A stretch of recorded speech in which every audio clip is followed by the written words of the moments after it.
ga dambaran tsakanin mai karhin yar mage shine mai bakin wando shi shagon bagon sha ake na biyu kenan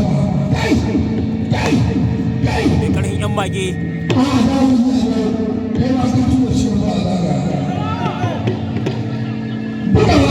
mai karhin yan mage da shi da bagon sha ake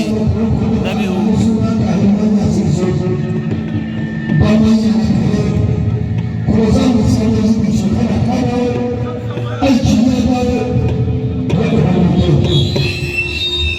sarfin yan mage